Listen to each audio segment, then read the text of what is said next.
दोस्तों, हम में से बहुत से लोग अपने आसपास के जानवरों को अपना साथी समझते हैं। पालतू जानवरों से लंबी बातें करते हैं और अक्सर सोचते हैं कि हम उनसे जो कुछ भी कह रहे हैं वो उनको समझते हैं। लेकिन ये बात भी सच है कि इंसान और जानवरों के बीच कम्युनिकेशन की खाई अभी बहुत बड़ी है। क्या कभी ऐसा समय आएगा जब जानवर हमसे बात कर सकेंगे और हम जवाब दे सकेंगे?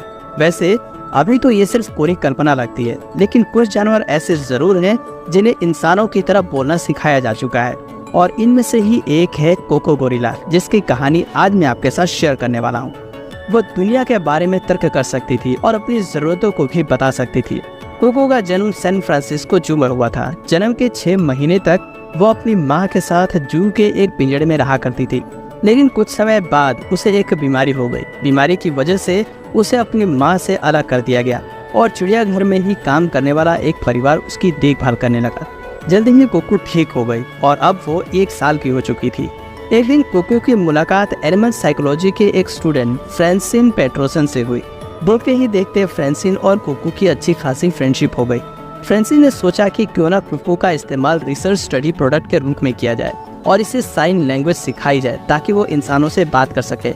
अपनी इसी सोच को पूरा करने के लिए फ्रांसिन ने जुलाई 1972 में कोको को स्टैनफोर्ड यूनिवर्सिटी में शिफ्ट कर दिया और यहीं पर कोको को साइन लैंग्वेज सिखाया गया। कोको ने भी पूरी लगन के साथ अमेरिकन साइन लैंग्वेज के लगभग 1000 वर्ड सीख लिए थे। सिर्फ इतना ही नहीं, कोको को इंग्लिश लैंग्वेज में बोले जाने वाले लगभग 2000 शब्द समझ आने लगे थे। कोको पूरी दुनिया में फेमस हो चुकी थी। कोको के इशारे में बात करने की इस खूबी ने इसे फिल्मों में भी काम दिलाया। साल 1978 में कोको की photo national geographic magazine cover पर भी आई थी। इंसानों के साथ साथ कोको को बिल्लियां भी खूब पसंद थी।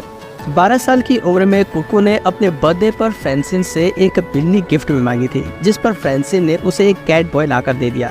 फ्रांसिन बताती है कि कोको उस खिलौने को देखकर नाराज हो गई थी, क्योंकि उसे कोई खिलौना नहीं बल्कि एक रियल बिल्ली चाहिए थी। कोको ने खुद इस बात को इशारों में बताया था कि उसे एक असली बिल्ली चाहिए। कोको की इस फरमाइश को देखते हुए फ्रांसिन ने उसे एक असली बिल्ली गिफ्ट की, जिसका नाम कोको ने खुद ऑलबॉर्न रखा। कोको ऑलबॉर्न की देखभाल बिल्कुल एक माँ की तरह करती थी।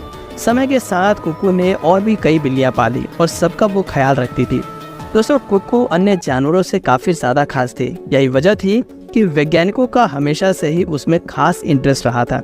कोको का एक बार IQ टेस्ट भी किया गया था, जिसमें उसे 90 में से 70 मार्क्स मिले थे।